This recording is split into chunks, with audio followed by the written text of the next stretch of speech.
I never thought I'd see my personal stuff scattered across the community lobby floor, torn apart by the HOA president herself. Perfume bottles, rolling papers, flying, neighbors whispering like they were watching a crime scene. And all because I refused to let her open my bag. That was the day I learned just how far power can twist someone when no one tells them no. When I first moved into Maple Grove Estates, I thought I'd found peace. Clean lawns, quiet streets, friendly smiles. It looked like the kind of neighborhood you see on real estate ads where everyone waves when they pass by. I was wrong. What I didn't realize was that every smile hid a layer of fear, and every mailbox carried the invisible seal of the HOA, especially its self-proclaimed Queen Nancy Porter. Nancy was in her 50s, always in floral blouses and a name tag that said Community Pride Officer, like she worked for some kind of suburban FBI. She had this habit of walking around with a clipboard jotting down violations, a trash can out too early, a flower pot the wrong color, a garage door left open for 2 minutes too long. She'd appear out of nowhere like she had motion sensors installed in every driveway. At first I laughed it off. I'd just moved from downtown Denver, and I figured every neighborhood had its one overzealous rule enforcer. I tried to be polite, said hi, waved when I passed her. But the thing about people like Nancy is politeness only feeds the hunger. One morning I was heading to the post office. I had a large black duffel bag filled with some gifts, mostly perfume sets I'd bought for my girlfriend's birthday. I placed it near the lobby door while I locked up. That's when Nancy swooped in like a hawk spotting prey. "What's in the bag, Mr. Miller?" she asked, clutching her clipboard. I turned confused. "Just some personal stuff. I'm mailing it out." Her lips tightened. HOA policy prohibits the storage or transport of unregistered chemicals or strong fragrances within the complex. I blinked. "You mean perfume?" She stepped closer, tapping her pen against the clipboard. "It's my duty to ensure community safety. Please open the bag for inspection." I laughed nervously. "That's not happening, Nancy. This isn't an airport." She smiled, that thin, rehearsed kind of smile people wear right before they ruin your day. "If you refuse to cooperate, I'll have to file a violation report. Maybe suspend your parking privileges until this is resolved." That's when I realized she wasn't joking. She actually thought she could search my stuff. A couple of neighbors had paused nearby, pretending not to stare. I felt the heat rise in my chest. "You're not touching my bag," I said quietly. Nancy's smile disappeared. "Then I'll have to escalate this." And she did. The next day, I woke up to an email titled Notice of Non-Compliance. According to her report, I had refused a safety inspection and potentially endangered the community with unregistered substances. It sounded like I was smuggling plutonium. She didn't stop there. That week, every resident received a community update email written by her warning people to remain vigilant about potential rule violators. She didn't say my name, but everyone knew. Kids started whispering when I passed. One even called me the cologne guy. I tried to brush it off, but it stung. I'd just moved here, wanted to fit in, and now I was the weird neighbor under surveillance. Every time I saw Nancy patrolling with her clipboard, that fake polite smile made me want to shout. But shouting only feeds her. A few nights later, I sat alone on my couch, scrolling through my inbox, another complaint from the HOA about suspicious activity near my mailbox. My name again. My stomach turned. Maybe I was overreacting. Maybe if I had just opened the stupid bag, this would have all gone away. That thought hit me hard. Was I the problem? Was I really being stubborn?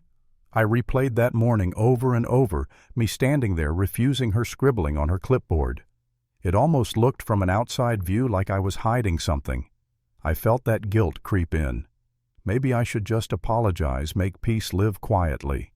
But then I heard a soft knock on my door. It was Linda, my neighbor across the hall, a single mom, always kind but cautious. She looked nervous, holding her phone like it contained a secret. "Jacob," she whispered, "you need to see this." She showed me a video from the building's shared security camera. My heart dropped. In it, Nancy was standing in the lobby after I left that day. She looked around, made sure no one was there, and unzipped my duffel bag. She actually went through it. She pulled out one of the perfume boxes, sniffed it, then stuffed it back inside. Linda shook her head. She did the same to me last month, claimed my patio chair, color violated code, then opened my storage box to check for unauthorized paint cans. She's obsessed with control. I stared at the video, anger bubbling up beneath the shock. She'd invaded my privacy, then turned me into the villain. "I'm done," I said. She picked the wrong neighbor this time. The next morning I filed an official complaint with the regional HOA Oversight Board.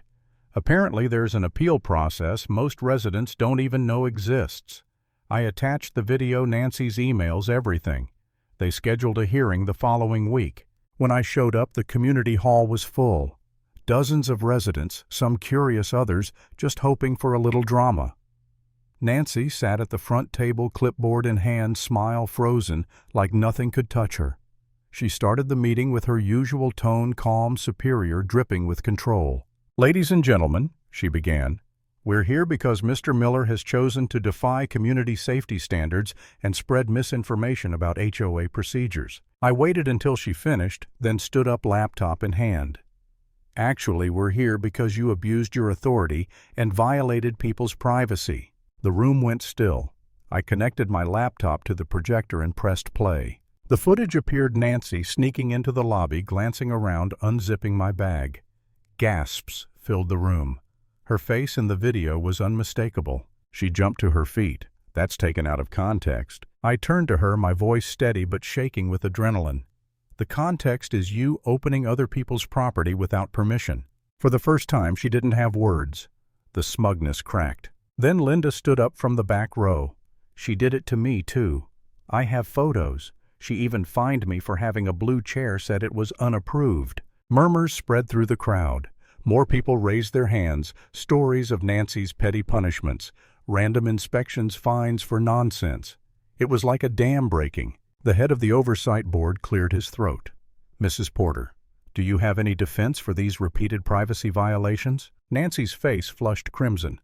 "I did what was necessary to maintain order. If you let people like this," she pointed at me, "walk all over the rules, this community falls apart." I took a deep breath. "No, Nancy. Communities fall apart when fear replaces trust, when someone mistakes control for care." The silence that followed was thick enough to choke on. Then someone in the back started clapping. Others joined in. Nancy slammed her clipboard on the table. "This is a witch hunt. Then maybe it's time the witch got caught." Someone muttered. Her hands trembled. "You can't fire me. I built this neighborhood." The board chair looked at her calmly. "You built a prison out of it. Effective immediately, you are suspended from all HOA duties pending investigation." Nancy froze. The color drained from her face. She tried to grab her paperwork, but her shaking hand sent everything tumbling: papers, pens, her name tag scattering across the floor. The same floor she once made everyone fear walking on. For a second, no one moved. Watching her crouch to pick up her fallen things felt like watching power collapse in real time. She looked smaller somehow, not the queen of Maple Grove anymore, just a woman cornered by her own arrogance. She glared up at me. "You'll regret this," she hissed. I met her eyes. "I already did, the day I thought I could ignore you."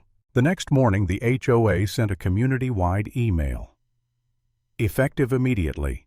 Nancy Porter has been removed from her position for misconduct and violation of resident privacy. No confetti, no champagne, just quiet relief."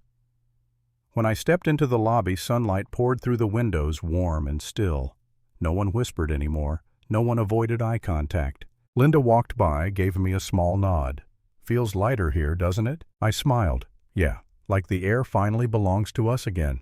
That night I passed by the bulletin board where Nancy used to post her warnings. It was empty now except for a single note someone had pinned there, handwritten in black ink. "Power means nothing if you use it to make people afraid."